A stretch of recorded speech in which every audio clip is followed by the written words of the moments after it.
दोस्तों welcome back to my channel once again. जो लोग पहली बार है मेरे चैनल को प्लीज़ आप लोग सब्सक्राइब कर दीजिएगा, जिससे मुझे मोटिवेशन मिलती रहेगी। दोस्तों आज है 28 दिसंबर जब मैं वीडियो रिकॉर्ड कर रहा हूँ, तो ये है 28 दिसंबर 2025।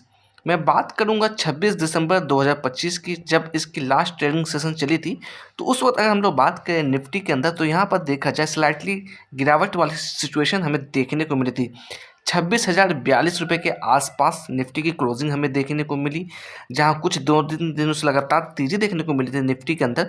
वहां पर हम लोग बात करें तो गिरावट वाली सिचुएशन देखने को मिली। वहीं बैंक निफ्टी की बात करें तो बैंक निफ्टी तकरीबन 172 अंक नीचे गिर के बंद हुई है।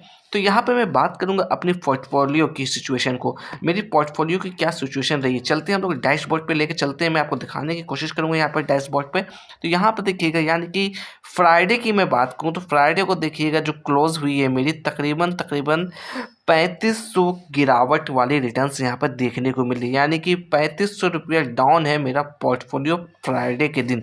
अगर इन्वेस्टमेंट अमाउंट की बात करें तो यहाँ पर देखिएगा, आपको नज़र आ रहा होगा 2,86,754 रुपया मेरा इन्वेस्टमेंट अमाउंट है। करंट वैल्यू की बात करें 5,36,887 रुपये करंट वैल्यू है। टोटल रिटर्न्स मुझे अब तक कितना मिल रहा है तो देखिएगा, तकरीबन 2.5 लाख के आसपास का रिटर्न्स मुझे यहाँ पर मिल रहा है। अगर यहाँ पे मैं बात करूँ बीएसई को लेकर, तो देखिएगा बीएसई के अंदर भी गिरावट वाली सिचुएशन यहाँ पर नोटिस की गई। अगर मैं बात करूँ लास्ट दिन, तो देखिएगा तकरीबन तकरीबन 1% की हल्की फुल्की गिरावट देखने को मिली है।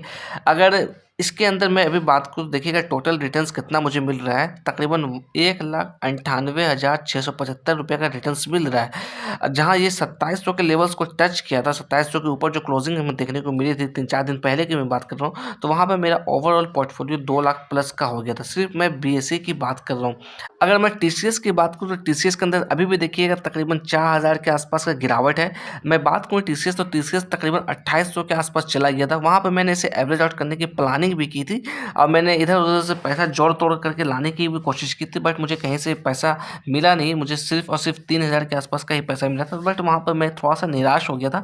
मैं सिर्फ और सिर्फ एक क्वांटिटी मिलता है, इसलिए मैंने उस 3,000 को यहाँ पर लगाया नहीं। अगर मुझे कुछ पैसे की और अरेंजमेंट हो जाती, यानी कि 4-5 क्वांटिटी भी मैं ले लेता, तो कहीं ना कहीं मैं इसे एवरेज आउट करने में सफल हो जाता। तो खैर कोई बात नहीं, अभी भी देखा जाए तो यहाँ पर देखिएगा तकरीबन 4,000 के आसपास का गिरावट वाली सिचुएशन। अभी भी मेरी जो पोर्टफोलियो है टीसीएस की 3.5% डाउन है, काफ़ी नीचे ये आ गया था पोर्टफोलियो। अगर मैं बात करूँ टीसीएस की, तो टीसीएस के मुझे तकरीबन तकरीबन 12,000 के आसपास का लॉस होता हुआ दिख रहा था। अगर मैं इसके अंदर खरीद की बात करूँ, तो टीसीएस जो मेरी खरीद है वो तकरीबन आपका देख पा रहे हैं 3,407 रुपये की खरीद, काफ़ी ऊपर मैंने खरीदा था इसे। जब ये 3600 के लेवल से वापस से ये रिटर्न आ रहा था, तभी वहाँ पर मैंने बॉटम के पास खरीदने की कोशिश की थी, बट वो बॉटम को भी इसने ब्रेक डाउन दे दिया था, क्योंकि इसके क्वार्टर्स के नतीजे कुछ खास नहीं आए थे। तो उस वजह से कहीं ना कहीं मुझे इसके अंदर और भारी लॉस होती हुई दिखी। तो ओवरऑल मैं बात कहूँ तो अभी अच्छी खासी रिकवरी इसके अंदर देखने को मुझे मिल चुकी है। होप अगर टीसीएस के अंदर और थोड़ी तेजी बनी रहती है, तो कहीं ना कहीं मैं अपनी प्रॉफिट बुक करने की कोशिश करूंगा। तो आप लोग कमेंट बॉक्स में कमेंट करके बताइएगा इनमें से कौन सा शेयर आपके पास है। मेरे पास टोटल मैं बोल रही हूँ होल्डिंग की, तो 18 शेयर है मेरे पास ऑलरेडी होल्डिंग के लिए,